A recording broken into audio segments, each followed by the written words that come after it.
সমস্ত প্রশংসা সে আল্লাহ সুবহানাহু ওয়া তাআলার দরবারে, যে মহান রব আমাদেরকে অত্যন্ত মেহেরবানি করে আজকে এই জুমা মসজিদে জুমার সালা আদায় করার জন্যে এবং খুতবা শোনার জন্যে আসার তৌফিক দান করেছেন। আমরা সেই রবের শুকরিয়া আদায় করছি, আলহামদুলিল্লাহ।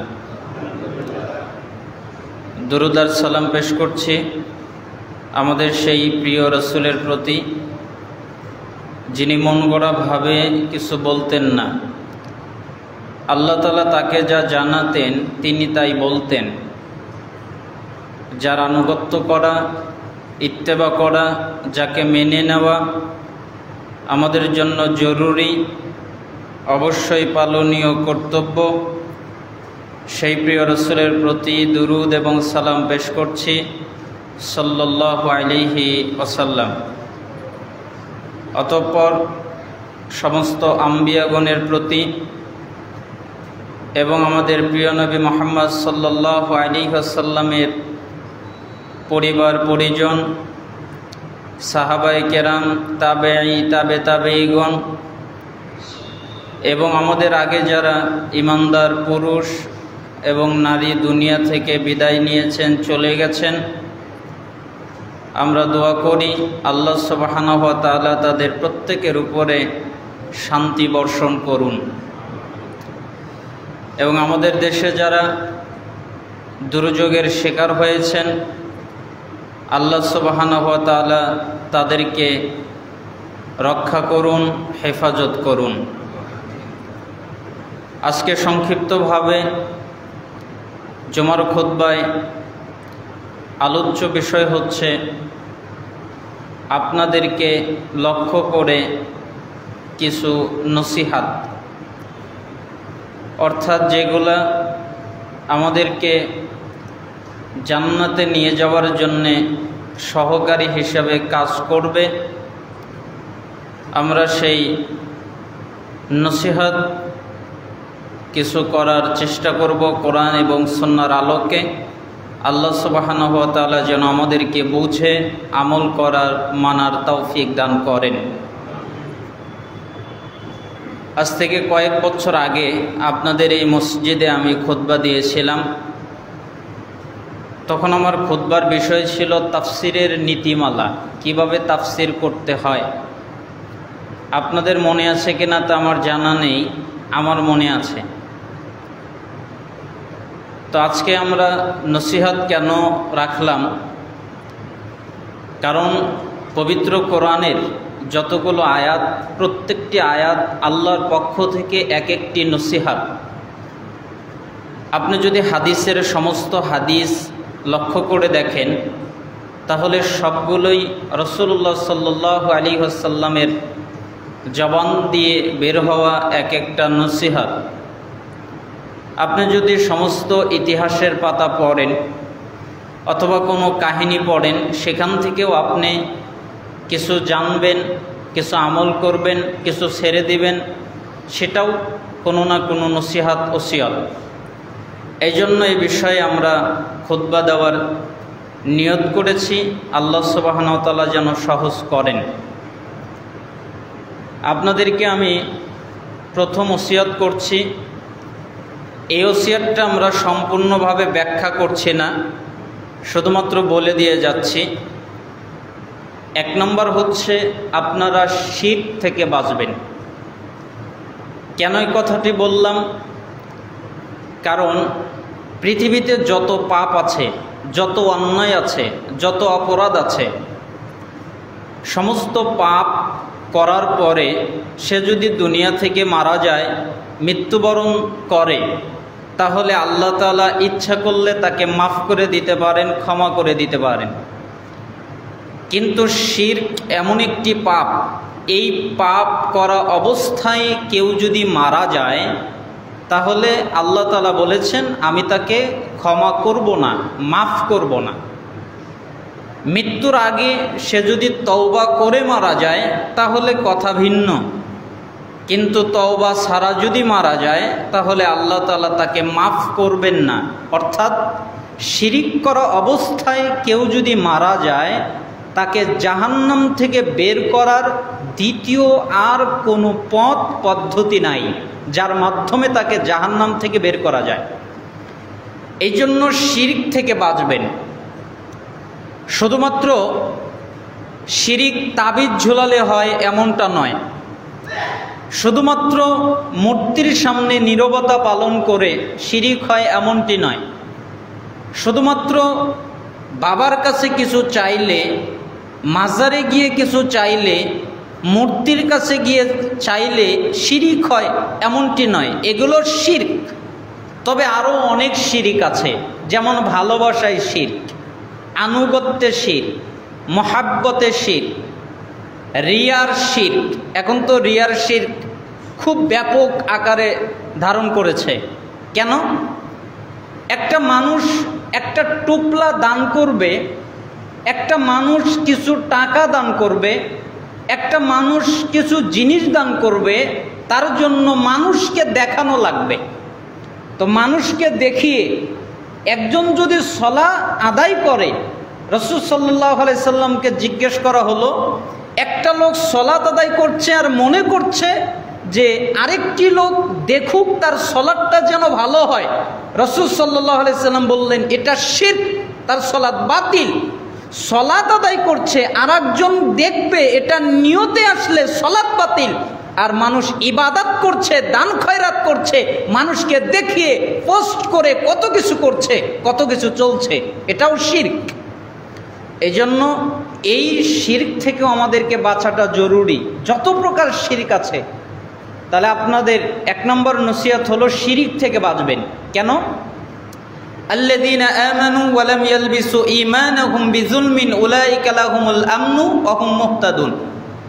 নিশ্চয়ই যারা ঈমান এনেছে এবং তাদের ঈমানকে জুলুমের সাথে মিশায়নি, জুলুম মানে শিরক, ঈমান এনেছে এবং শিরিক করেনি, ঈমান আছে। আল্লাহ সুবহানাহু ওয়া তাআলা যেই সমস্ত বিষয়ের উপরে ঈমান আনতে বলেছেন, ওই সমস্ত বিষয়ের উপরে ঈমান এনেছে এবং শিরিক করে নাই, এদের জন্য 2টি উপহার। একটা হচ্ছে নিরাপত্তা, আর একটা হচ্ছে তারা হিদায়াত প্রাপ্ত। অর্থাৎ কেউ যদি চায় যে আমি নিরাপদে থাকি, তাহলে তাকে শিরিক করা যাবে না। এই যে কত মানুষ বন্যায় ভাসছে, কত মানুষ বিপদে পড়ে যাচ্ছে, কত মানুষ নির্যাতনের শিকার হচ্ছে, জুলুমের শিকার হচ্ছে, 2টি কারণে হয়। একটা কারণ হচ্ছে আল্লাহ পরীক্ষা স্বরূপ তাদের উপরে বিপদ পাঠায়, আর আরেকটি হচ্ছে তারা যদি শিরক করে তাহলে তাদের উপরে বিপদ পাঠায়। এছাড়া মানুষের উপরে কোনো বিপদ আসে না। মানুষের উপরে বিপদ আসে 2 কারণে, হয় তাকে পরীক্ষা করবে, এই কারণে পরীক্ষা করে তার ঈমানটাকে আরো মজবুত করবে, এই কারণে বিপদ আসে, আর নতুবা সে শিরিক করে, এই শিরিকের শাস্তি স্বরূপ তার উপরে বিপদ আসে। এই জন্য আমাদেরকে শিরিক থেকে বাঁচতে হবে। সূরা নিসার 48 নম্বর আয়াতে আল্লাহ তাআলা বলেছেন, আল্লাহ শিরিকের পাপ ক্ষমা করবেন না। সূরা মায়েদার 72 নম্বর আয়াতে আল্লাহ বলেছেন, নিশ্চয় তাদের জন্য স্থায়ী ঠিকানা জাহান্নাম, তাদের কোনো সাহায্যকারী নেই। আল্লাহ তাআলা বিভিন্ন জায়গায় কথা বলেছেন। এমনকি শিরিককারীদের সমস্ত আমলও বরবাদ হয়ে যায়। ওয়াকাদিমনা ইলা মা আমিলু মিন আমালিন ফাজআলনাহু হাবাআম মানসুরা। আমি তাদের আমলের প্রতি খেয়াল করলাম, তাদের আমল দেখলাম, সালাত দেখলাম, সিয়াম দেখলাম, যাকাত দেখলাম, হজ দেখলাম, আরও যত আমল আছে সবগুলো দেখলাম, কিন্তু আমলের মধ্যে শিরিক দেখতে পেলাম। তখন আমি তাদের সমস্ত আমলগুলোকে ধুলার মতো উড়িয়ে দিলাম, নষ্ট করে দিলাম, বরবাদ করে দিলাম। কেন? শিরিক করেছে, এই কারণে। এই জন্য আপনাদের কাছে আমার নসিহত হচ্ছে, কুশ্চিন কালেও লা তুশরিক বিল্লাহি শাইআ ওয়া ইন কুতিলতা ওয়া হুররিকতা। রাসূল সাল্লাল্লাহু আলাইহি সাল্লাম বললেন, আল্লাহর সাথে কখনো শিরক করবে না। যদি তোমাকে হত্যা করা হয় তবুও না, যদি তোমাকে আগুনে জ্বালিয়ে দেওয়া হয় তবুও না। আপনি মরে যাবেন, আগুনে জ্বলে যাবেন, তাও ভালো, তবুও আল্লাহর সাথে শিরক করা যাবে না। এটা হচ্ছে আপনাদেরকে প্রথম নসিহত। আপনাদেরকে দ্বিতীয় নসিহত হলো, সার্বিক জীবনে আপনার কাজ কর্ম চাল চলন যা কিছু আছে, ব্যবসা বাণিজ্য লেনদেন সব কিছু একমাত্র রাসূলুল্লাহ সাল্লাল্লাহু আলাইহি সাল্লামের আনুগত্যের মাধ্যমে পালন করার চেষ্টা করবেন। আমার জীবন সাজাবো কার পদ্ধতিতে? রাসূলুল্লাহ সাল্লাল্লাহু আলাইহি সাল্লামের পদ্ধতিতে, তার আনুগত্যের মাধ্যমে। কেন? আল্লাহ তাআলা সূরা আহজাবের ৩৬ নম্বর আয়াতে বলে দিয়েছেন যে ইমানদার পুরুষ আর ইমানদার নারী এদের কোনো অবকাশ নেই, এদেরকে যদি আল্লাহ এবং তার রাসূল কোনো কাজের আদেশ করেন তখন ওই কাজে ভিন্নতা করবে এই অনুমতি তাদের নেই। অর্থাৎ আল্লাহ যেটা বলবেন ওটাই মানতে বাধ্য, রাসূল যেটা বলবেন ওটাই মানতে বাধ্য, ব্যতিক্রম কিছু করতে পারবে এই অনুমতি তাদের নেই। এমনকি সূরা আলে ইমরানের ৩১ নম্বর আয়াতে আল্লাহ তাআলা বলে দিয়েছেন, কুল ইন কুনতুম তুহিব্বুনাল্লাহ ফাত্তাবিউনি ইউহিব্বুকুমুল্লাহ ওয়া ইয়াগফির লাকুম যুনুবাকুম আল্লাহু গফুরুর রহিম। হে নবী, আপনি বলে দেন, তোমরা যদি দাবি করো আমরা আল্লাহকে ভালোবাসি, আল্লাহকে মুহাব্বত করি, আল্লাহকে পছন্দ করি, আল্লাহকে ভালোবাসি, এটা যদি দাবি করো, এর যদি দাবিদার হও, ফাত্তাবিউনি, তাহলে আমার ইত্তিবা করো, আমার আনুগত্য করো, আমার অনুসরণ করো, ইউহিব্বুকুমুল্লাহ, তাহলে আল্লাহ তোমাদের ভালোবাসবেন, ইয়াগফির লাকুম যুনুবাকুম, এবং তোমাদের যত পাপ আছে আল্লাহ সবগুলো মাফ করে দিবেন, ক্ষমা করে দিবেন।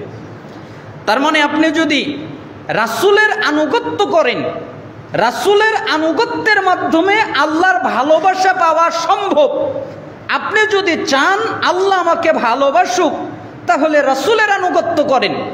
আপনি যদি চান আমার পাপ মাফ হয়ে যাক, ক্ষমা হয়ে যাক, তাহলে রাসূলের আনুগত্য করেন। কেন? রাসূলের আনুগত্যের মাধ্যমে আপনার পাপ ক্ষমা হয়ে যাবে, রাসূলের আনুগত্যের মাধ্যমে আপনি আল্লাহর ভালোবাসা পাবেন, আল্লাহ আপনাকে মহাব্বত করবে, আল্লাহ আপনাকে ভালোবাসবে। তাহলে রাসূলের আনুগত্যটা অতীব জরুরি। এমনকি আল্লাহ সুবহানাহু ওয়া তাআলা সূরা আলে ইমরানের ১৫৮ নম্বর আয়াতে বলেন, ফাআমিনু বিল্লাহি ওয়া রাসূলিহিন নাবিয়্যিল উম্মিয়্যি আল্লাযী ইউমিনু বিল্লাহি ওয়া কালিমাতিহি ওয়াত্তাবিউহু লাআল্লাকুম তাহতাদুন। তোমরা ঈমান আনো আল্লাহর প্রতি এবং তার উম্মি নবীর প্রতি, যেই নবী আল্লাহর প্রতি ঈমান এনেছেন এবং আল্লাহ যেই কিতাব নাজিল করেছেন ওই নাজিলকৃত কিতাবের প্রতি ঈমান এনেছেন, তোমরা ওই রাসূল ইত্তেবা করো, আনুগত্য করো, অনুসরণ করো, ওয়াত্তাবিউহু, তার আনুগত্য করো, তার ইত্তেবা করো, তার অনুসরণ করো, লাআল্লাকুম তাহতাদুন, তাহলে তোমরা হিদায়াত প্রাপ্ত হবে। তার মানে মানুষ হিদায়াত বিভিন্ন জায়গায় খোঁজে, হিদায়াত বিভিন্ন জায়গায় নেই।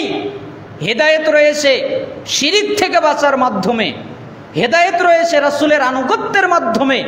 অর্থাৎ কেউ যদি রাসূলের আনুগত্য করে, রাসূলের অনুসরণ করে, রাসূলকে মেনে চলে, তাহলে আল্লাহ তাআলা তাকে হিদায়াত দান করবেন।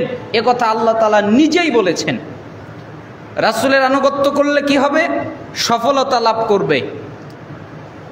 আল্লাহ রাসূল সাল্লাল্লাহু আলাইহি সাল্লামের উপরে আয়াত নাজিল হচ্ছে। আল্লাহ তাআলা বলেন, ওয়া মা ইয়াতিউল্লাহা ওয়া রাসূলাহু ওয়া ইয়াখশাল্লাহ ওয়া ইয়াত্তাকিহি ফাউলাইকা হুমুল ফাইজুন।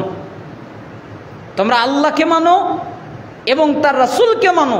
যেই ব্যক্তি আল্লাহকে মানে এবং তার রাসূলকে মানে এবং আল্লাহকে ভয় করে, সত্যিকার অর্থে আল্লাহকে ভয় করার মতো ভয় করে এবং তাকওয়া অবলম্বন করে, এরাই সফল কাম। আল্লাহকে মানে, রাসূলকে মানে, আল্লাহকে ভয় করে এবং মুত্তাকি, তাকওয়া অবলম্বন করে, এরাই হলো সফল কাম। তার মানে রাসূলের আনুগত্যের মাধ্যমে সফলতা লাভ করা যায়। রাসূলের আনুগত্য করলে আল্লাহকে মান্য করা হয়ে যায়। মাইতিউর রাসূল ফাকাদ আতা আল্লাহ, সূরা নিসার 80 নম্বর আয়াত, যে ব্যক্তি রাসূলকে মানলো ওই ব্যক্তি আল্লাহকে মানলো। তার মানে আল্লাহকে মানতে হলে রাসূলকে মানতে হয়, আর যারা রাসূলকে মানে ওরা আল্লাহকে মান্য করা হয়ে যায়, এ কথা আল্লাহ তাআলা বললেন। তার মানে আমি আপনাকে বোঝাতে চাচ্ছিলাম, আপনার সার্বিক জীবনে কাজ কর্ম লেনদেন যা কিছু আছে সব কিছু রাসূলুল্লাহ সাল্লাল্লাহু আলাইহি ওয়াসাল্লামের আনুগত্যের মাধ্যমে, আমার জীবন আমার চালচলন যা কিছু রয়েছে রাসূলুল্লাহ সাল্লাল্লাহু আলাইহি ওয়াসাল্লামের আনুগত্যের মাধ্যমে সাজাতে হবে। আল্লাহ তাআলা যেন আমাদেরকে সেই তৌফিক দান করেন। সহিহ বুখারীতে একটা হাদিস এসেছে, আপনারা অবগত আছেন, 7280 নম্বর হাদিস। আবু হুরায়রা তিনি বলেন, রাসূলুল্লাহ সাল্লাল্লাহু আলাইহি ওয়াসাল্লাম বলেছেন, কুল্লু উম্মতি ইয়াদখুলুনাল জান্নাহ ইল্লা মান আবা। আমার যত উম্মত আছে সবাই জান্নাতে যাবে, তবে যাবে না তারা যারা অস্বীকার করে, আবার অন্তর্ভুক্ত। আবার শব্দের অনেকগুলো অর্থ আছে। আবার শব্দের অর্থ হতে পারে যে ব্যক্তি রাসূলকে মানে না, এটা একটা অর্থ। অথবা অর্থ হতে পারে জান্নাতকে অস্বীকার করা, এটা একটা অর্থ। অর্থ হতে পারে আল্লাহকে না মানা, এটা একটা অর্থ। অর্থ হতে পারে দ্বীন ইসলামকে না মানা, এটা একটা অর্থ। তবে সবচেয়ে প্রসিদ্ধ অর্থ হচ্ছে যে ব্যক্তি বলবে আমি রাসূলকে মানি না, অথবা যে ব্যক্তি বলবে আমি জান্নাতকে মানি না, এই ব্যক্তি আবা করলো। আচ্ছা, আপনাদের মধ্যে কি তেমন কেউ আছে যে ব্যক্তি বলবে আমি আল্লাহকে মানি না, রাসূলকে মানি না? এই কথা বলবে কেউ?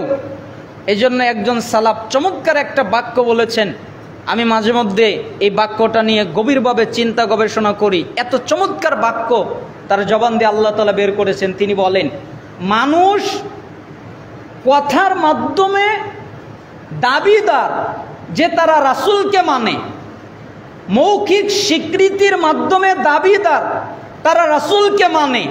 কেন? তাদেরকে যদি জিজ্ঞেস করা হয় তোমরা কি রাসূলকে মানো, তাহলে তারা মৌখিক স্বীকৃতির মাধ্যমে তারা বলে হ্যাঁ আমরা রাসূলকে মানি, আমরা রাসূলের অনুসরণ করি, আমরা রাসূলের ইত্তেবা করি। কিন্তু কর্মের মাধ্যমে তারা রাসূলের বিরোধিতা করে। ওরা মৌখিক স্বীকৃতির মাধ্যমে রাসূলকে মানে, কিন্তু কর্মের মাধ্যমে কি করে? রাসূলের বিরোধিতা করে। কিভাবে? ওই যে বলে সুদকে খাবে না, সুদ খাওয়া কি হালাল? না, সুদ খাওয়া হারাম। কিন্তু দেখা যাচ্ছে ওই লোকটাই সুদের সাথে জড়িত। কত পাপ আছে যেগুলো সে মুখ দ্বারা স্বীকৃতি দিচ্ছে যেটা পাপ, এটা অন্যায়, এটা জুলুম, এটা অত্যাচার, কিন্তু কর্মের মাধ্যমে কাজের মাধ্যমে সেই পাপটা সে করে বেড়াচ্ছে। এই জন্য রাসূল সাল্লাল্লাহু আলাইহি সাল্লাম বললেন সবাই জান্নাতে যাবে, তবে যারা আবা করে তারা জান্নাতে যাবে না। তাই সাহাবীরা জিজ্ঞেস করলেন, আল্লাহর নবী কি আবার আপনাকে অস্বীকার করলো? তখন তিনি বললেন, শোনো, মান আতাআনি দাখালাল জান্নাহ ওয়া মান আসানি ফাকাদ আবা। যারা আমার আনুগত্য করলো, আমি যা বললাম এগুলো যারা মেনে নিল, ওরা জান্নাতে চলে গেল। ওয়া মান আসানি ফাকাদ আবা। যারা আমার অবাধ্যতা করলো, আমি যা বললাম, আমি যা আদেশ করলাম, এটা যারা মানলো না, ওরা আমি নবীকে অস্বীকার করলো, আমি নবীকে মানলো না, ওরাই আবা করলো, আর ওরা জান্নাতে যাবে না। তার মানে রাসূল সাল্লাল্লাহু আলাইহি সাল্লামকে মানার অর্থ হচ্ছে আনুগত্যের মাধ্যমে তাকে মানা।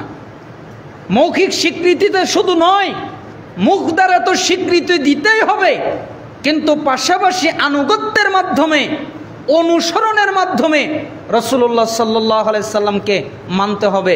আল্লাহ সুবহানাহু ওয়া তাআলা আমাদেরকে রাসূলুল্লাহ সাল্লাল্লাহু আলাইহি সাল্লামের আনুগত্য করার তৌফিক দান করুন। আপনাদের কাছে আমার তৃতীয় নসিহত, জীবনে কোনো অবস্থায়, কোনো সময়, যে কোনো পরিস্থিতিতে পড়ে যান না কেন, যত জটিল আর কঠিন অবস্থায় আপনার জীবনে আসুক না কেন, কোনো অবস্থাতে সালাত ছেড়ে দিবেন না। ফরজ সালাত কোনো অবস্থায় ছেড়ে দিবেন না। কেন? কারণ ফরজ সালাত যারা ছেড়ে দেয় তাদের ইসলাম থাকে না, তাদের ঈমান থাকে না, তারা মুসলমান থাকে না, তারা কাফের হয়ে যায়, তারা মুরতাদ হয়ে যায়, তারা অমুসলিম হয়ে যায়, তারা ইসলাম থেকে বের হয়ে যায়, তাদের ইসলামে কোনো অংশ থাকে না। কেন? ওয়ালা তাতরুকান্না সলাতান মাকতুবাতান মুতাআম্মিদান ফাইন্না মান তারাকা সলাতান মাকতুবাতান মুতাআম্মিদান ফাকাদ বারিয়াত মিনহু যিম্মাতুল্লাহ। রাসূল সাল্লাল্লাহু আলাইহি সাল্লাম বললেন, তোমরা ইচ্ছাকৃতভাবে ফরজ সালাত ছেড়ে দিও না। কেন? যারা ইচ্ছা করে ফরজ সালাত ছেড়ে দেয়, আল্লাহ তাআলা তাদের উপর থেকে দায়িত্ব উঠিয়ে নেয়, অর্থাৎ তাদের প্রতি আল্লাহর কোনো দায়িত্ব নেই। আপনার প্রতি আল্লাহর কোনো দায়িত্ব নেই। যদি আপনি সালাত আদায় না করেন, আল্লাহর দ্বীনের দায়িত্ব নেই, আল্লাহর নবীর দায়িত্ব নেই, আল্লাহর দায়িত্ব নেই। কেন? আপনার যতগুলো ইবাদত আছে, যতগুলো আমল আছে, সমস্ত আমলের মধ্যে সর্বপ্রথম যে হিসাব হবে সেটা হচ্ছে সালাত, তাই না? আউয়ালু মা ইউহাসাবু বিহিল আবদু ইয়াউমাল কিয়ামাতিস সালাহ ফাইন সালাহা সালাহা সাইরু আমালিহি ওয়া ইন ফাসাদাত ফাসাদা সাইরু আমালিহি। কিয়ামতের দিন সর্বপ্রথম হিসাব নেওয়া হবে বান্দার সালাতের। কারো যদি সালাত টিকে যায় তাহলে সে যত ইবাদত করেছে সব টিকে যাবে, আর তার যদি সালাত টিকে না যায়, যত ইবাদত করেছে সবগুলো বরবাদ হয়ে যাবে, বাতিল হয়ে যাবে। তার মানে সালাত টিকলে সব টিকবে, সালাত না টিকলে কিছুই টিকবে না। এই জন্য আপনার কাছে আমার জরুরি অনুরোধ হচ্ছে, কোনো অবস্থায় সালাত ছেড়ে দিবেন না। কারণ সালাত ত্যাগ করলে ব্যক্তির ইসলাম থাকে না, ব্যক্তির ঈমান থাকে না। মুসলিমের ৮২ নম্বর হাদিস, রাসূল সাল্লাল্লাহু আলাইহি সাল্লাম বলেন, ইন্না বাইনার রাজুল ওয়া বাইনাশ শিরকল কুফর তারকুস সালাহ। নিশ্চয় একটা ব্যক্তি, একটা মুশরিক, একটা কাফের, একটা ঈমানদার আর একটা কাফের, একটা ঈমানদার আর একটা মুশরিক, এদের মধ্যে পার্থক্য হলো সালাত। যারা সালাত আদায় করে তারা ঈমানদার, যারা সালাত আদায় করে না তারা কাফের। যে কথা মুসলিমের ৮২ নম্বর হাদিসে এসেছে। এমনকি তিরমিজি 2618 নম্বর হাদিসে এসেছে, বাইনাল কুফরি ওয়াল ঈমান তারকুস সালাহ। একটা ঈমান আর কুফর, এর মধ্যে পার্থক্য হলো সালাত। যারা সালাত আদায় করে এরা হলো ঈমানদার, যারা সালাত আদায় করে না এরা হলো কাফের। এমনকি তিরমিজি 2621 নম্বর হাদিস, আলাহাদুল্লাযী বাইনানা ওয়া বাইনাহুমুস সালাহ ফামান তারাকাহা ফাকাদ কাফার। আমাদের মধ্যে আর তাদের মধ্যে একটা পার্থক্য হলো সালাত। আমরা যারা ঈমানদার তারা সালাত আদায় করি, তারা যারা কাফের তারা সালাত আদায় করে না। এমনকি আর অনেক বর্ণনায় রয়েছে, সাহাবীরা পর্যন্ত ফতোয়া দিয়েছেন। এমনকি রাসূল সাল্লাল্লাহু আলাইহি সাল্লাম ইবনে মাজার 1080 নম্বর হাদিসে ফতোয়া দিয়েছেন, লাইসা বাইনাল আবদি ওয়াশ শিরকি ইল্লা তারকুস সালাহ ফাইজা তারাকা ফাকাদ আশরাক। নিশ্চয় একজন বান্দা আর একটা মুশরিক আর একটা কাফের, এদের মধ্যে পার্থক্য হলো সালাত। যেই ব্যক্তি সালাত ছেড়ে দিল ওই ব্যক্তি শিরক করলো। তার মানে সালাত ছেড়ে দেওয়াও এক প্রকার শিরক। শুধুমাত্র মূর্তির সামনে মাথা নত করাই শিরক নয়, যারা সালাত আদায় করে না এটাও এক প্রকার শিরিক, তারা শিরিকের সাথে নিমজ্জিত রয়েছে। এই জন্য আলী রাদিয়াল্লাহু আনহু বলেন, মাল্লাম ইউসাল্লি ফাহুয়া কাফিরুন, যারা সালাত আদায় করে না এরা কাফের। আব্দুল্লাহ বিন মাসউদ রাদিয়াল্লাহু আনহু বলেন, মান তারাকাস সালাহ ফালা দীন আলাহু, যারা সালাত আদায় করে না এদের দিন ধর্ম নেই। আবু দারদা তিনি বলেন, লা ঈমানা লিমান লা সালাত আলাহু, ওই ব্যক্তির ঈমান নেই যেই ব্যক্তি সালাত আদায় করে না। পরবর্তী প্রজন্ম সাহাবীদের পরবর্তী প্রজন্ম আব্দুল্লাহ বিন শাকিক তাবেঈ তিনি বলেন, কানা আসহাবু মুহাম্মদ সাল্লাল্লাহু আলাইহি ওয়াসাল্লাম লা ইয়ারাউনা শাইআম মিনাল আ'মাল তারকুহু কুফরুন গায়রাস সালাহ। সাহাবীরা কোনো আমলের মধ্যে আমল ত্যাগ করাকে কুফরি মনে করতেন না, একমাত্র সালাত ছাড়া। কেউ যদি সালাত ছেড়ে দিত তাহলে তাদেরকে কাফের মনে করা হতো। রাসূলের ফতোয়া, সাহাবীদের ফতোয়া, তাবেঈদের ফতোয়া, আল্লাহর ফতোয়া দ্বারা প্রমাণিত হয় যারা সালাত আদায় করে না তারা মুসলিম নয়। এই জন্য অন্তত যে মুহূর্তে যে অবস্থায় আপনি থাকেন না কেন আপনাকে সালাত আদায় করতেই হবে। আল্লাহ সুবহানাহু ওয়া তাআলা যেন আমাদেরকে এই ওসিয়ত পালন করার তৌফিক দান করেন।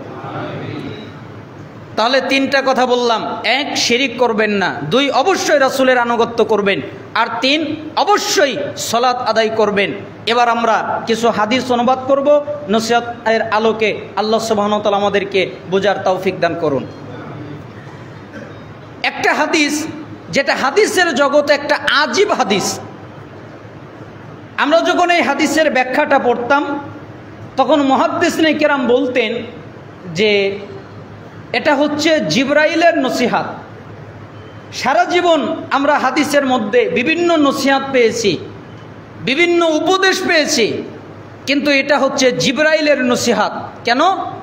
সরাসরি জিবরাইল কোনো মানুষকে উল্লেখ করে এই নসিহাত করেননি, স্বয়ং রাসূলুল্লাহ সাল্লাল্লাহু আলাইহি ওয়াসাল্লামকে ইঙ্গিত করে এই উপদেশ দিয়েছেন, নসিহাত করেছেন জিবরাইল আমিন। সাহল ইবনে সাদ তিনি বলেন, যা জিবরিল আলাইহিস সালাম ইলান নবী সাল্লাল্লাহু আলাইহি ওয়াসাল্লাম, একদিন জিবরাইল আমিন রাসূলুল্লাহ সাল্লাল্লাহু আলাইহি সাল্লাম বলেন আমার নিকটে আসলেন।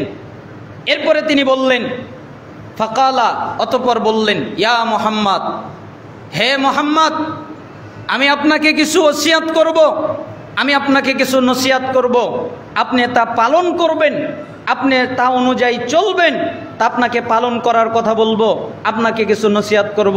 তখন জিবরাইল আমিনকে রাসূল সাল্লাল্লাহু আলাইহি ওয়াসাল্লাম বললেন, বলো কি বলবে? তখন জিবরাইল আমিন বললেন, হে মুহাম্মদ শুনুন, ইয়া মুহাম্মদ ইসমা শিতা ফাইন্নাকা মাইতুন, আপনাকে আমি নসিহত করছি, আপনি যতদিন খুশি জীবন যাপন করেন, কোনো নিষেধাজ্ঞা নেই, কোনো নিষেধ নেই, কিন্তু মনে রাখেন আপনি মৃত্যুবরণ করবেন। আপনি জীবন যাপন করেন, আপনাকে নিষেধ করা হচ্ছে না, আপনাকে নিষেধাজ্ঞা দেওয়া হচ্ছে না, কিন্তু আপনি মনে রাখেন আপনি মৃত্যুবরণ করবেন, আপনার মৃত্যু হবে, আপনি মারা যাবেন। পৃথিবীর সবচেয়ে দামি মানুষ যার কাছে জিবরাইল আমিন আসলেন, মালাকুল মাউত আসলেন, এ আল্লাহর নবী, জি আল্লাহ তাআলা বলেছেন আপনাকে নিয়ে যেতে, তবে আপনি যদি অনুমতি না দেন আপনাকে রেখে যেতে বলেছেন। জিবরাইল আমিন বললেন, হে আল্লাহর নবী, জি আল্লাহ তাআলা বলে দিয়েছেন আপনি যদি যেতে চান আপনাকে নিয়ে যেতে, আপনি যদি না যেতে চান আপনাকে রেখে যেতে, তবে আপনি মনে রাখেন আপনি মৃত্যুবরণ করবেন। তবে আরও মনে রাখেন আল্লাহ আপনার জন্য অপেক্ষা করছেন, আপনার জন্য অপেক্ষমান রয়েছেন, আপনি থাকতেও পারেন, আপনি যেতেও পারেন। মুহাম্মদ সাল্লাল্লাহু আলাইহি সাল্লাম বললেন, আমাকে যেহেতু যেতেই হবে তাহলে আমাকে নিয়ে চলো। যেই পৃথিবীর সবচেয়ে দামি মানুষ, সবচেয়ে সম্মানিত মানুষ, তার থাকার অনুমতি হয়নি, তো পৃথিবীতে কে আছে যে চিরকাল থাকতে পারবে? তাই জিবরাইল আমিন বললেন, আল্লাহর নবী যতদিন খুশি জীবন যাপন করেন, কিন্তু মনে রাখেন আপনি মৃত্যুবরণ করবেন। আপনার যত দামি, আপনার যত দাপট ক্ষমতা থাকুক না কেন, আপনার ক্ষমতা যদি আকাশ ছুঁয়ে যায় তাতে কিছু আসে যায় না, আপনাকে মৃত্যুবরণ করতেই হবে। আপনার যেই দামি ঘরটাতে আপনার অনুমতি ছাড়া কেউ বসতে পারতো না, আপনার অনুমতি ছাড়া আপনার কোনো জিনিসপত্র হাত দিতে পারতো না, আপনার অনুমতি ছাড়া আপনার কিছু ধরতে পারতো না, আপনার অনুমতি লাগতো। কিন্তু আপনি যেদিন মারা যাবেন ওই জিনিসগুলোর মালিকানা আর আপনার থাকবে না, আপনার অনুমতির প্রয়োজন হবে না। যেই ঘরে আপনি বসবাস করবেন ওই ঘর থেকে আপনাকে টেনে বের করা হবে। আপনি যেই জামা পরে আছেন, যেই কাপড় চোপড় পরে আছেন, এগুলো আপনার শরীর থেকে খুলে নেওয়া হবে। একবারের জন্য বলতে পারবেন না আমার ঘর থেকে আমাকে বের করে দেয় কে, আমার শরীর থেকে আমার পোশাক খুলে ফেলে কে, এই কথা আপনি বলতে পারবেন না। আপনাকে গোসল দেওয়া হবে, একবারের জন্য বলতে পারবেন না পানিটা গরম হয়ে গেছে আর একটু ঠান্ডা হলে ভালো হতো। আপনাকে কাপড় দিয়ে আটকিয়ে দেওয়া হবে, আপনাকে মুড়িয়ে দেওয়া হবে, একবারের জন্য বলতে পারবেন না আমার অক্সিজেন নিতে খুব কষ্ট হচ্ছে। আপনাকে মাটিতে দাফন করা হবে, একবারের জন্য বলতে পারবেন না আর একবারের মতো পৃথিবীটা আমি দেখে নেই, দুনিয়াটা আমি দেখে নেই, একথা বলার ক্ষমতা আপনার থাকবে না।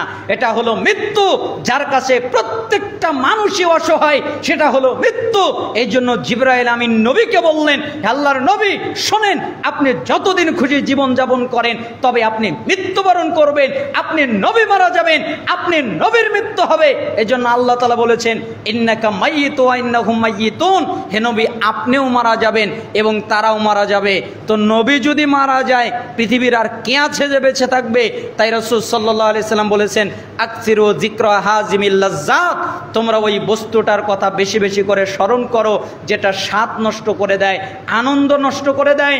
10 তলা বাড়ি করেছেন, কালকে বাড়িতে উঠবেন, আজকে আপনি দুনিয়া থেকে চলে গেলেন, আনন্দ নষ্ট হয়ে গেল। আগামী কালকে কত কিছু করবেন, আজকে দুনিয়া থেকে চলে গেলেন, আনন্দ নষ্ট হয়ে গেল। তার মানে যেটা স্বাদ নষ্ট করে দেয়, আনন্দ নষ্ট করে দেয়, এটা হলো মৃত্যু। তাই রাসূল সাল্লাল্লাহু আলাইহি সাল্লামকে জিবরাইল বলছেন, হে আল্লাহর নবী, আপনি যতদিন খুশি জীবন যাপন করেন, কিন্তু মনে রাখেন আপনি মৃত্যুবরণ করবেন, আপনি মারা যাবেন। ওয়াহাবিব মান আহবাবতা ফাইন্নাকা মাফারিকুহু, হে আল্লাহর নবী, আপনি যার সাথে খুশি বন্ধুত্ব করেন, আপনি যে কাউকে বন্ধু বানাতে পারেন, এতে কোনো অসুবিধা নেই, এতে কোনো নিষেধাজ্ঞা নেই।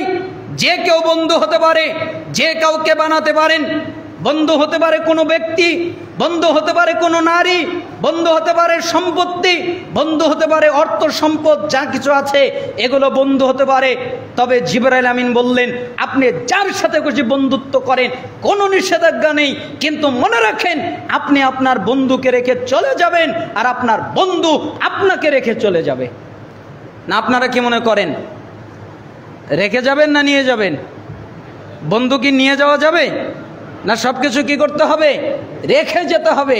তো জিবরাইল নবীকে বলছেন, আপনি যার সাথে খুশি বন্ধুত্ব করেন, কিন্তু মনে রাখেন আপনি তাকে রেখে চলে যাবেন, আর সেও আপনাকে রেখে চলে যাবে। তার মানে আপনিও তার সাথে যেতে পারবেন না, আর সেও আপনার সাথে যেতে পারবে না। এই জন্য সালাফরা বলতেন, তোমরা যদি বন্ধু বানাতেই চাও, তাহলে একটা জিনিসকে বন্ধু বানাবে, সেটা হলো নেক আমল। কেন?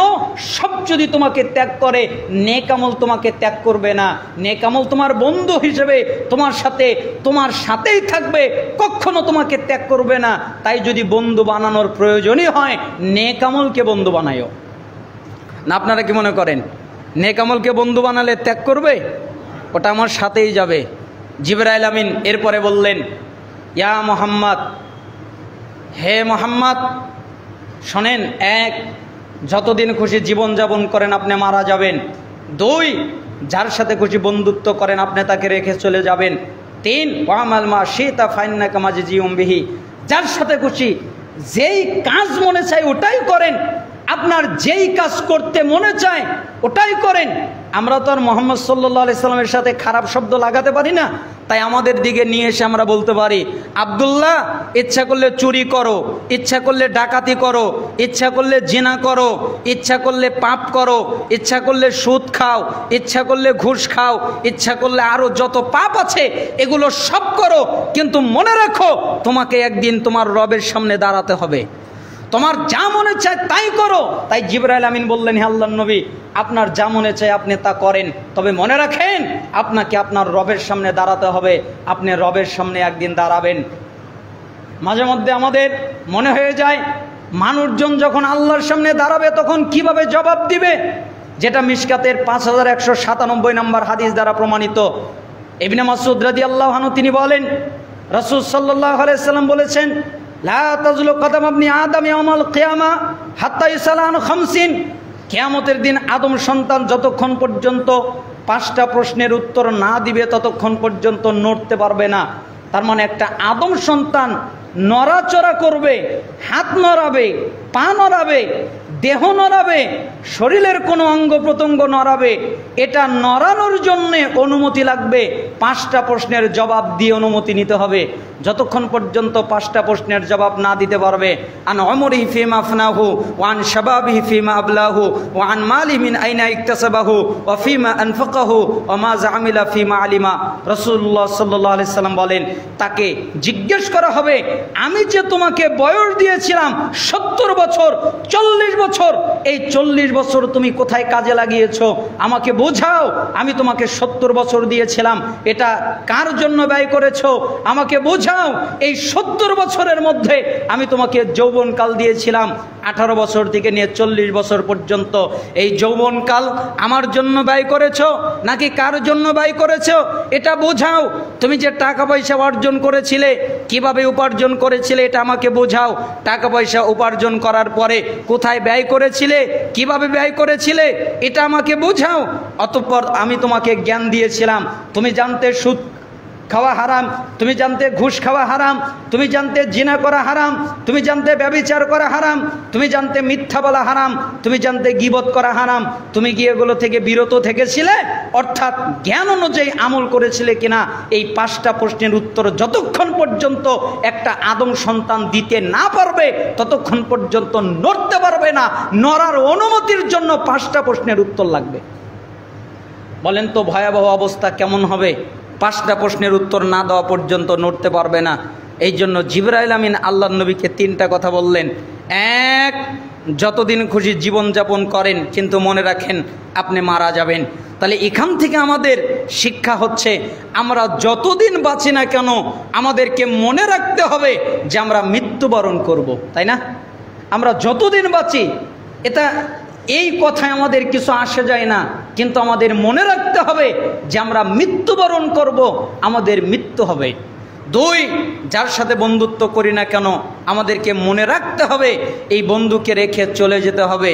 আমার বন্ধু আমার সাথে যাবে না, আমার বাড়ি আমার সাথে যাবে না, আমার টাকা পয়সা আমার সাথে যাবে না, আমার সম্পত্তি আমার সাথে যাবে না। আর যে কাজই করি না কেন, চুরি করি আর ভালো কাজ করি, খারাপ কাজ করি, মন্দ কাজ করি আর উত্তম কাজ করি, যেটাই করি না কেন আল্লাহর সামনে আমাকে খাড়া হতে হবে, আমাকে দণ্ডায়মান হতে হবে। অতএব সাবধান।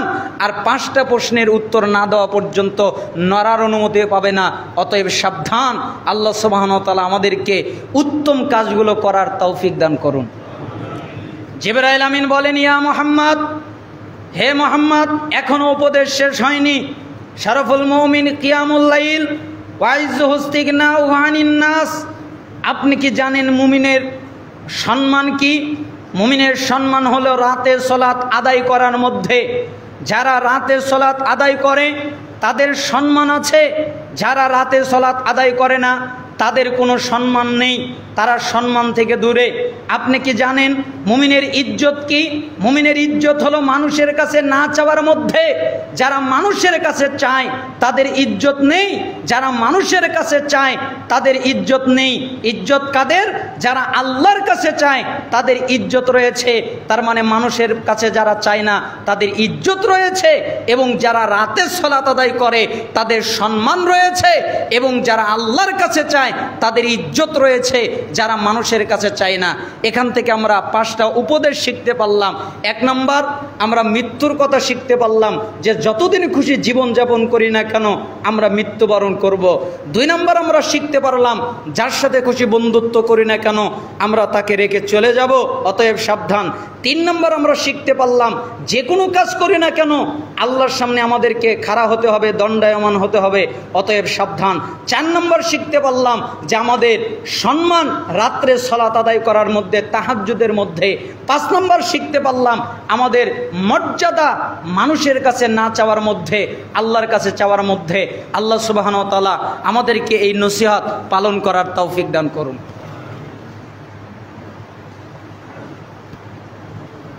আলহামদুলিল্লাহি ওয়াহদা ওয়াসসালাতু ওয়াসসালামু আলা রাসূলিল্লাহ, আম্মা বাদ। সমস্ত প্রশংসা আল্লাহ তাআলার প্রতি, সালাত এবং শান্তি বর্ষিত হোক আমাদের প্রিয় নবী মুহাম্মদ সাল্লাল্লাহু আলাইহি ওয়াসাল্লামের প্রতি। আমরা আপনাদেরকে নসিহত করছিলাম কোরআন এবং হাদিসের আলোকে। 4টা নসিহত আমরা করে ফেলেছি।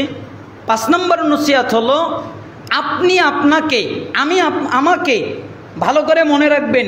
এই পয়েন্টটা খুবই কঠিন, বুঝলে অনেক ইবাদত সহজ হয়ে যাবে, আর যদি না বোঝে তাহলে তালগোল পাকিয়ে ফেলবে। এই জন্য এই নসিহতটাকে খুব গুরুত্বের সাথে, অনুধাবনের সাথে শুনবেন। 5 নম্বর হচ্ছে, নিজেকে নিরাপদ মনে করবেন না। কি মনে করবেন না? নিরাপদ। আমি তো নামাজ পড়ি, আমি তো জান্নাতে যাবই, কি আমাকে ঠেকাবে? আমি তো জাকাত দেই, আমি তো হজ করি, আমি তো হজ করেছি, আমি তো উমরা করেছি, আমি তো আরও কত ইবাদত করেছি, আমি তো দান খয়রাত করি, আরও ভালো ভালো কাজ করি, তাহলে আমি তো জান্নাতে যাব, আমাকে কে ঠেকাবে? এই জন্য আপনাকে আমি বললাম, নিজেকে নিরাপদ মনে করবেন না। আমি নিরাপদ এই কথা মনে করবেন না, সবসময় মনে করবেন আমি অনিরাপদ। আমার যেন কি হয়, আল্লাহ আমার ব্যবস্থা কোথায় রেখেছেন তা আমার জানা নেই। আমার যেন কি হয়, এই জন্য নিজেকে অনিরাপদ মনে করবেন, কোনো অবস্থাতেই নিজেকে নিরাপদ মনে করবেন না। প্রমাণ হিসেবে আমরা আনতে পারি সহিহ বুখারীর 6463 নম্বর হাদিস, এটা আন্তর্জাতিক ছাপা, আর যেটা অনুবাদ ইসলামিক ফাউন্ডেশন তার 6019 নম্বর হাদিস। আবু হুরায়রা রাবি, তিনি বলেন রাসূলুল্লাহ সাল্লাল্লাহু আলাইহি ওয়াসাল্লাম বলেছেন, লান ইউনাজ্জিয়া আহাদুম মিনকুম আমালুহু, তোমাদের কারো আমল, তোমাদের কারো ইবাদত, তোমাদের কারো কর্ম তোমাদেরকে নাজাত দিতে পারবে না, তোমাদেরকে রক্ষা করতে পারবে না, তোমাদেরকে বাঁচাতে পারবে না। তার মানে তোমরা যত ইবাদত করো না কেন, তোমরা যত আমল করো না কেন, তোমাদের যত কর্মই থাকুক না কেন, এই আমল, এই ইবাদত, এই কর্ম তোমাদেরকে বাঁচাতে পারবে না, তোমাদেরকে রক্ষা করতে পারবে না। সাহাবীরা ভয় পেয়ে গেলেন, বলে কি সালাত আদায় করি বাঁচার জন্যে, যাকাত দেই বাঁচার জন্যে, সিয়াম পালন করি বাঁচার জন্যে, হজ আদায় করি বাঁচার জন্যে, আর ইবাদত করে যদি নাই বাঁচি তাহলে কি হবে? এই জন্য একজন সাহাবী জিজ্ঞেস করলেন, হে আল্লাহর নবী, আপনিও কি না? আমরা নাই আমাদের কথা বাতিল দিলাম, আপনিও কি না? তখন রাসূলুল্লাহ সাল্লাল্লাহু আলাইহি ওয়াসাল্লাম বললেন, ওয়ালা আনা, আমিও না, আমিও আমার ইবাদতের মাধ্যমে বাঁচতে পারবো না, আমিও আমার কর্মের মাধ্যমে বাঁচতে পারবো না। ব্যাখ্যাকারকরা ব্যাখ্যা করছেন, কোন ব্যাখ্যাকারক ব্যাখ্যা করছেন যে সাহাবীরা হাউমাউ করে কান্নাকাটি শুরু করে দিল। বলে কি আল্লাহর নবী যদি ইবাদত দিয়ে না বাঁচে তাহলে আমাদের কি হবে? এই জন্য কেউ কেউ অজ্ঞান হয়ে গেলেন, কেউ কেউ হাউমাউ করে কান্নাকাটি শুরু করে দিলেন। তখন রাসূলুল্লাহ সাল্লাল্লাহু আলাইহি ওয়াসাল্লাম বললেন, শোনো, ইল্লা আন ইয়াতাগাম্মাদানি আল্লাহু বিরহমাতি সাদ্দিদু ওয়া কারিবু ওয়াগদু ওয়া রুহু ওয়া শাইউম মিনাদ দুলজা ওয়াল কস্তা তাবলুগু। শোনো, আল্লাহ তাআলা আমাকে তার রহমত দ্বারা আবৃত করে রেখেছেন, আমি আল্লাহর রহমতের কারণে মুক্তি পেয়ে যাব। বলেন তো কিসের মাধ্যমে মুক্তি পেয়ে যাবে? রহমত। আল্লাহ আমাকে রহমত নাজিল করবেন, তাই আমি মুক্তি পেয়ে যাব। তাহলে কি আমরা ইবাদত করা ছেড়ে দিব? তখন রাসূলুল্লাহ সাল্লাল্লাহু আলাইহি ওয়াসাল্লাম বললেন, না, তোমরা ইবাদত করতে থাকো, তোমরা চেষ্টা করতে থাকো, তোমরা আমল করতে থাকো, তোমরা সকালে আল্লাহকে ডাকো, তোমরা সন্ধ্যায় আল্লাহকে ডাকো, তোমরা রাতের শেষ অংশে আল্লাহকে ডাকো, আর কোরআন সুন্নায় যেটা আছে ওটাই মানো, এটা হলো মধ্যম পন্থা। তোমরা মধ্যম পন্থা অবলম্বন করো, তাহলে তোমরা লক্ষ্যে পৌঁছে যাবে, আল্লাহ তাআলা তোমাদেরকে জান্নাতে পৌঁছে দেবে। সকালে আল্লাহকে ডাকবে, সন্ধ্যায় আল্লাহকে ডাকবে, রাত্রে আল্লাহকে ডাকবে, আর আমল করবে, আর মধ্যম পন্থা অবলম্বন করবে, কোরআন সুন্নায় যা আছে তা পালন করবে, তাহলে আল্লাহই তোমাদেরকে লক্ষ্যে পৌঁছে দেবে, আল্লাহ তাআলাই তোমাদেরকে জান্নাতে পৌঁছে দেবে। তার মানে আমরা যে নিরাপদ, এই কথাটা আমরা বলতে পারতেছি না কেন? আব্দুল্লাহ বিন আমর তিনি বলেন, বাইহাকির 6930 নম্বর হাদিস, তিনি বলেন, লা তাসিক বিকাসরাতিল আমাল ফাইন্নাকা লা তাদরি লা তুকবালু মিনকা আমলা ওয়ালা তামান যুনুবাক ফাইন্নাকা লা তাদরি হাল কুফিরাত আনকা আমলা ইন্না আনকা মুগায়্যাবুন মা তাদরি মাল্লাহু সানিউন ফি আজআলুহু ফি সিজ্জিন আমি আজআলুহু ফি ইল্লিয়িন। আব্দুল্লাহ বিন আমর তিনি বলেন, শোনো, তোমরা নিজেদেরকে নিয়ে আত্মতৃপ্তিতে ভুগো না, নিজেদেরকে নিয়ে আনন্দিত হইও না, নিজেদেরকে নিয়ে নিজেরা উল্লাসিত করো না, নিজেরা আনন্দিত এটা হইও না, নিজেরা উল্লাসিত এটাও হইও না। কেন জানো? তুমি যে ইবাদত করেছো, তুমি যে আমল করেছো, এটা কবুল হয়েছে না হয় নাই এটা তোমার জানা নাই, ঠিক না? আচ্ছা, আপনারা বা আমি বা আমরা সবাই এই সলাৎ যে আদায় করব, এই জুমার আগে যত সলাৎ আদায় করেছি, যত জিকির আজকার করেছি, বলতে কি পারবো সব কবুল হয়েছে? ওই যে আমরা বলি যে সুবহানাল্লাহ বললে এত নেকি হয়, এখানে আরেকটি রহস্য আছে। সুবহানাল্লাহ বললেই নেকি হয় এ কথার সঠিক নয়, সুবহানাল্লাহ বলার পরে কবুল হলে নেকি হয়। আচ্ছা, আপনারা কি বলেন, সলাৎ পড়লেই নেকি হয় না সলাৎ কবুল হলে নেকি হয়? সলাৎটাই একটা লোক আদায় করলো, কবুল হতেও পারে নাও পারে। যদি কবুল হয় নেকি, আর যদি কবুল না হয় নেকি হবে? একটা লোক সলাৎ আদায় করলো কিন্তু রিয়া করলো, লোক দেখানোর জন্য সলাৎ আদায় করলো, নেকি হবে? কি হবে? গুনাহ হবে, শিরকের গুনাহ হবে, রিয়ার গুনাহ হবে। তার মানে শুধুমাত্র ইবাদত করলেই নাকি হবে না, সেটা কবুল হতে হবে। এই জন্য জিকির আজকার করলে তা কবুল হতে হবে। এই জন্য আমরা যে ইবাদতগুলো করেছি সেটা কবুল হয়েছে কিনা তা আমাদের জানা নাই। অতএব তোমরা গুনার ব্যাপারে নিশ্চিন্তিত হয়ে যাও না। কেন? তোমরা যে পাপ করেছো আর আল্লাহর কাছে মাপ চেয়েছো, আল্লাহ আমাকে মাফ করে দাও, আল্লাহ আমাকে ক্ষমা করে দাও, তোমাদের জানা নেই আল্লাহ তোমাকে মাফ করেছে কিনা, আল্লাহ তোমাকে ক্ষমা করেছে কিনা, তাই না? আপনি জিনা করেছেন, আল্লাহর কাছে ক্ষমা চাইলেন, কেউ জানে না এই ক্ষমাটা আল্লাহ করলে হবে না খালি চাইলেই হবে। আল্লাহ যদি ক্ষমা করেন তো ক্ষমা হবে। তার মানে আপনি যেই পাপটা করলেন, এই পাপটা করার পরে যেই ক্ষমাটা চাইলেন, ওইটা কবুল হলে আপনি পাপ থেকে বাঁচতে পারবেন, কিন্তু কবুল না হলে আপনি বাঁচতে পারবেন না। এই জন্য নেকি কবুল হয়েছে কিনা তাও জানা নেই, আবার গুনাহ মাফ হয়েছে কিনা তাও জানা নেই। ইন্না আমালাকা আনকা মুগাইয়াবুন মা তাদরিম আল্লাহু সানিউন ফি, আল্লাহ তাআলা তোমাদের আমলটাকে তোমাদের কাছ থেকে গোপন রেখেছেন। তোমাদের সাথে যে ওই দিন কি আচরণ করবেন এটা তোমাদের জানা নেই। তিনি কি ইল্লিনে তোমাদের আমলনামা রেখেছেন নাকি সিজ্জিনে রেখেছেন তা তোমাদের জানা নেই। তিনি কবুল করেছেন নাকি কবুল করে নাই এটা তোমাদের জানা নেই। অতএব তোমরা নিরাপদ এটা মনে করো না। মুআয বিন জাবাল রাদিয়াল্লাহু আনহু একদিন অনেক কাঁদছিলেন। লাম্মান হাদরাতুল মাউতু বাকা, অনেক কান্নাকাটি করছিলেন। তাই কিছু সাহাবী এসে তাকে জিজ্ঞেস করলো, মা ইউবকিকা, কি ব্যাপার আপনি কাঁদেন কেন? তখন তিনি বললেন, ওয়াল্লাহি লা আবকি জাযাম মিনাল মাউত ওয়ালা দুনিয়া উখাল্লিফুহা বাদি। শোনো, আমার যে আল্লাহর কসম করে বলছি, শোনো, আমার যে মৃত্যু হবে এই ভয় আমার মধ্যে নেই। আমাকে যে দুনিয়া রেখে চলে যেতে হবে এই ভয়ও আমার মধ্যে নেই। তো কাঁদেন কেন? মৃত্যুর ভয়ও নেই, দুনিয়া রেখে চলে যেতে হবে এই ভয়ও নেই, তো কাঁদেন কেন? তখন তিনি বললেন, ওয়ালাকিন্নী সামি'তু রাসূলুল্লাহ সাল্লাল্লাহু আলাইহি ওয়াসাল্লাম ইয়াকুল ইন্নামা হুমা কবদাতান ফাকবদাতুন ফিন নার ওয়া কবদাতুন ফিল জান্নাহ ওয়া লা আদরি ফি আইয়িল কবদাতাইনি আকুনু। শোনো, আমি আল্লাহর নবীকে বলতে শুনেছি, আদম সন্তানের যত রূহ আছে আল্লাহর দুই মুষ্টিতে ভাগ করা আছে, একটা যাবে জান্নাতে, একটা যাবে জাহান্নামে। আমার জানা নেই আমি জান্নাতে যাব না জাহান্নামে যাব, এটা আমি মুআয ইবনুল জাবাল জানি না, তাই কাঁদছি। আচ্ছা, আপনি আর আমি কি জানি কোথায় যাব? আপনার আর আমার কি জানা আছে? জানা নেই। এজন্য বলছিলাম নিজেকে নিরাপদ মনে করবেন না। আপনি আর আমি নিরাপদ একথা মনে করবেন না, সব সময় মনে করবেন, ভাববেন আমার যেন কি হয়, আমার যেন কি হয়। এই জন্য বেশি বেশি করে তওবা করবেন, ইস্তেগফার করবেন, আল্লাহর কাছে কান্নাকাটি করবেন, ক্ষমা চাইবেন। আল্লাহ সুবহানাহু ওয়া তাআলা আমাদেরকে এই নসিহতটা পালন করার তৌফিক দান করুন। শেষ নসিহত, এই নসিহতটা করব হচ্ছে একটা গল্পের আকারে। চমৎকার একটা গল্প। আমি একটা কিতাব মাঝে মধ্যেই পড়ি, তারিখে দিমাশ ৭৪ এবং ৭৫ এই দুইটা খণ্ডের মধ্যে কাহিনীটা এসেছে। কাহিনীটার শিরোনাম হলো শিক্ষক আমায় যা শিখিয়েছে।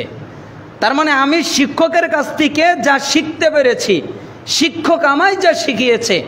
একটা শিক্ষক আর একটা ছাত্র, এই দুজনের একটা কথোপকথন, একটা কাহিনী, চমৎকার একটা কাহিনী। আপনি যদি এই কাহিনীটা দিয়েও আপনার নিজের জীবনকে সাজান তাহলে জান্নাতে যাওয়ার জন্য এনাফ হয়ে যাবে। এত চমৎকার একটা কাহিনী।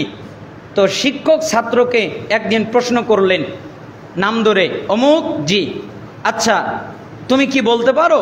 কি বলবো? আচ্ছা বলো তো, কতদিন ধরে আমার কাছ থেকে ইলম অর্জন করতেছো, জ্ঞান অর্জন করতেছো, এ কথা কি তুমি বলতে পারো? তখন তিনি বললেন, জি আমি তা বলতে পারি। তাহলে বলো তো, ৩৩ বছর ধরে আমি আপনার কাছ থেকে জ্ঞান অর্জন করতেছি, এখনো যায়নি। কয় বছর ধরে? ৩৩ বছর। তার মানে 1 বছর নয়, 2 বছর নয়, 33 বছর ধরে আমি আপনার কাছ থেকে জ্ঞান নিচ্ছি, এখনো আপনার কাছ থেকে যায়নি। তার মানে এখনো জ্ঞান অর্জন করতেছি। তখন শিক্ষক বললেন, আচ্ছা বলো তো, 33 বছরে তুমি আমার কাছ থেকে কি কি শিখলে? কতটুকু জ্ঞান অর্জন করলে, ইলম অর্জন করলে? তখন ছাত্র বললেন, 33 বছর ধরে আমি আপনার কাছ থেকে 8টা জিনিস শিখেছি। কয় জিনিস? 8 জিনিস। আচ্ছা, এই কথা বললে হঠাৎ করে একজন রেগে যাওয়ার কথা না? তো শিক্ষকও রেগে গেছে, বলো কি তুমি আমার কাছে 33 বছর ধরে জ্ঞান অর্জন করতেছো, এখনো যাওনি, এখনো জ্ঞান অর্জন করতেছো, আর মাত্র 8টা জিনিস শিখেছো। এটা হতে পারে? একটা মানুষ যদি প্রত্যেকটা দিন একটা করে হাদিস মুখস্থ করে, আচ্ছা আপনারা কি মনে করেন একটা হাদিস একদিন সারা দিনে মুখস্থ করা সহজ না কঠিন? সহজ না? তাহলে একটা করে হাদিস যদি মুখস্থ করে তাহলে 5 বছরে, যেমন রিয়াদুস সলিহিন একটা কিতাব, বুলুগুল মারাম একটা কিতাব, যে কোনো একটা কিতাব মুখস্থ হয়ে যাবে। অথচ আমাদের দেশে 14 বছর 16 বছর পড়াশোনা করার পরেও একটা ছোট্ট হাদিসের কিতাবও আমাদের আলেমদেরই মুখস্থ নাই, সাধারণ লোক তো দূরের কথা, তাই না? অথচ একটা করে হাদিস যদি একদিন মুখস্থ করে তাহলে 5 বছরে বুলুগুল মারাম মুখস্থ হয়ে যাবে, আর 33 বছরে তো কত হাদিস মুখস্থ হয়ে যাবে, আল্লাহু আলাম। তাহলে 33 বছরে মাত্র 8টা জিনিস শিখলা, এটা হতে পারে? তখন ছাত্র বললেন, আমি মিথ্যা কথা বলতে পারি না, আমি 33 বছরে মাত্র 8টা জিনিসই শিখেছি। আচ্ছা তাহলে তুমি বলো তো কি কি শিখলে? এক, আমি সৃষ্টিজীবীর প্রতি লক্ষ্য করে দেখলাম, আমি মানুষদের প্রতি লক্ষ্য করে দেখলাম, প্রত্যেকটা মানুষের একজন আপনজন আছে। না আপনারা কি মনে করেন আপনজন নাই? আপনাদের আপনজন আছে না নাই? আমারও আছে, প্রত্যেকটা মানুষের একজন আপনজন আছে। তখন ছাত্র বলছেন, আমি মানুষদের প্রতি লক্ষ্য করে দেখলাম প্রত্যেকটা মানুষের একজন আপনজন আছে, কিন্তু যখন এই মানুষটা মারা যায় তখন ওই আপনজন তার সাথে কবরে যায় না। যায়? মারা গেলে তাকে একাই কবরে যেতে হয়। কত আপনজন বলতো, আমি তোমাকে ছাড়া বাঁচতে পারবো না, আমি তোমাকে ছাড়া মরে যাব, আমি তোমাকে ছাড়া চলতে পারবো না, কিন্তু যখন মারা যায় তখন তার সাথে কবরে যায় না। কিন্তু আমি আপনার কাছ থেকে শিখেছি, এই মানুষদেরকে আপনজন না বানিয়ে একটা জিনিসকে যদি আপনজন বানানো হয় তাহলে সে আমার সাথে কবরে যাবে, ওটা হলো নেক আমল। তাই আমি পৃথিবীর কাউকে আপনজন বানাই নাই, নেক আমলকে আপনজন বানিয়েছি। আমি জানি নেক আমল আমার সাথে কবরে যাবে, ঠিক না? দুনিয়ার লোক আমার সাথে কবরে যাবে? কে কবরে যাবে? নেক আমল, না হলে বদ আমল। বদ আমলও কবরে যাবে সাথে, নেক আমলও কবরের সাথে যাবে। এই জন্য আমি নেক আমলকে গ্রহণ করেছি। ওস্তাদ আপনার কাছ থেকে আমি 1 নাম্বার এইটা শিখেছি। ওস্তাদ ছাত্রকে জড়িয়ে ধরে হামাও করে কান্নাকাটি শুরু করে দিয়েছে, আর ওস্তাদ বলছে, তুমি আমাকে কি কথা শোনালে? পৃথিবীর মানুষ যদি আর কোনো কিছুই না করতে পারে, একটা মাত্র নেক আমল এটাই যদি গ্রহণ করতে পারে, এটাই যদি অর্জন করতে পারে, তাহলে তারা জান্নাতে যাবে, কেউ তাদেরকে ঠেকাতে পারবে না। আপনাদের কি মনে হয় ঠেকাতে পারবে? নেক আমল যদি আমাদের সাথে থাকে জান্নাত ঠেকাতে পারবে কেউ? অবশ্যই আল্লাহ তাআলা জান্নাত দান করবেন। কেন? আমাদের সঙ্গে আছে নেক আমল। তাই আমি নেক আমল গ্রহণ করেছি। 2, ওস্তাদ আপনি আমাকে শিখিয়েছেন সূরা নাজিয়াত 40-41 নম্বর আয়াত, ওয়া আম্মা মান খাফা মাকামা রাব্বিহি ওয়া নাহান নাফসা আনিল হাওয়া ফাইন্নাল জান্নাতা হিয়াল মাওয়া। যেই ব্যক্তি তার রবের সামনে দাঁড়াতে ভয় পায়, যে আমাকে একদিন আমার রবের সামনে দাঁড়াতে হবে, যেই ব্যক্তি তার প্রবৃত্তির কামনা বাসনা থেকে বেঁচে চলে, অর্থাৎ মন যেটা বলে সেটা সে করে না, মন বলে জেনা কর তা করে না, মন বলে চুরি কর তা করে না, মন বলে মিথ্যা বল তা করে না, মন বলে গীবত কর করে না, মন যেটা বলে সেটা সে করে না, সবসময় মনের উল্টাটা করে, আর আল্লাহর সামনে দাঁড়াতে ভয় পায়, একমাত্র জান্নাতই তার ঠিকানা। তার ঠিকানা কোথায়? জান্নাত। ওস্তাদ এই আয়াত থেকে আপনি আমাকে শিখিয়েছেন, আমি এখান থেকে শিখেছি আমার প্রবৃত্তি যা বলে আমি তা করি না, তাই আমার মন যা বলে আমি তা করি না, আর আল্লাহর সামনে দাঁড়াতে ভয় পাই, তাই আমি আল্লাহর সামনে দাঁড়ানোর সময়ের জন্য প্রস্তুতি গ্রহণ করি। এটাই আমি আপনার কাছ থেকে শিখেছি। 3 নাম্বার, ওস্তাদ আমি পৃথিবীর মানুষদের প্রতি লক্ষ্য করে দেখলাম প্রত্যেকটা মানুষের একটা দামি জিনিস আছে, নষ্ট হতে দেয় না, দামি জায়গায় রাখে। আপনাদের দামি জিনিস নাই? কারো দামি জিনিস টাকা, কারো দামি জিনিস জমির দলিল, কারো দামি জিনিস শখের একটা মোবাইল কিনেছে ওইটা। এক একজনের কাছে এক একটা জিনিস দামি। কিন্তু প্রত্যেকটা মানুষের একটা দামি জিনিস আছে। কিন্তু উস্তাজ আপনি আমাকে শিখিয়েছেন মা ইনদাকুম ইয়ানফাদু ওয়া মা ইনদাল্লাহি বাকিন, তোমাদের কাছে যা আছে তা শেষ হয়ে যাবে, আর আল্লাহর কাছে যা আছে তা কখনো শেষ হবে না, ওরা চির অক্ষত। তাই আমার মালিকানায় যা আছে আমি তা আল্লাহর কাছে পাঠিয়ে দিই। আমার মালিকানায় যে টাকা আসে, আমার মালিকানায় যে অর্থ আছে, আমার মালিকানায় যে সম্পদ আসে, আমার মালিকানায় যে খাদ্য আসে, আমি ওটা আল্লাহর কাছে পাঠিয়ে দেই। আমি জানি আল্লাহর জায়গায় দামি, আর আমি এটাও জানি যে আল্লাহর জায়গায় রাখলে কখনো শেষ হবে না, কখনো নষ্ট হবে না। ঠিক না? তা আমাদের দামি জিনিস আমরা কি আল্লাহর কাছে পাঠিয়ে দেই? আমাদের দামি জিনিসকে আমাদের জন্য আমরা রাখি না, আমরা আমাদের ওয়ারিসদের জন্য রেখে দিয়ে চলে যাই। কিন্তু আমাদের জন্য, আচ্ছা আমি যে জুব্বাটা গায়ে দিয়ে আছি এই জুব্বাটা কি আমার? কথা বলেন। আপনি যে জামাটা গায়ে দিয়ে আছেন ওটা কি আপনার? আজকে যদি মারা যান তাহলে আজকে আমার এই গা থেকে জুব্বাটা খুলে নেওয়া হবে, আপনার শরীর থেকে কাপড়টা খুলে নেওয়া হবে। তার মানে এই কাপড়ের মালিকও আমি নই। আমার মালিক আমি কোনটা? যেটা আমি দান করে আল্লাহর কাছে রেখে দিয়েছি, আল্লাহর কাছে পাঠিয়ে দিয়েছি। তাই ওই ছাত্র বলতেছে আপনার কাছ থেকে আমি শিখেছি, তাই আমার মালিকানায় যা আসে আমি তা আল্লাহর কাছে পাঠাই। আমি জানি আল্লাহর কাছে রাখলে ওটা চির অক্ষত, ওটা কখনো নষ্ট হবে না। দেখেন একটা ছাত্র শিক্ষকের কাছ থেকে কি শিক্ষাটা অর্জন করেছে।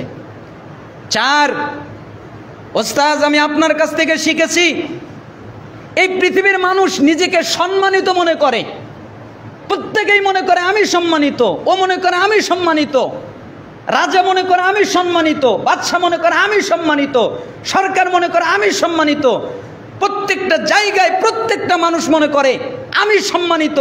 কিন্তু না, আমি দেখেছি আপনি বলেছেন ইন্না আকরামাকুম ইনদাল্লাহি আতকাকুম, তোমাদের মধ্যে ওই ব্যক্তি সবচেয়ে বেশি সম্মানিত যেই ব্যক্তি তাকওয়াবান, আল্লাহকে ভয় করে চলে।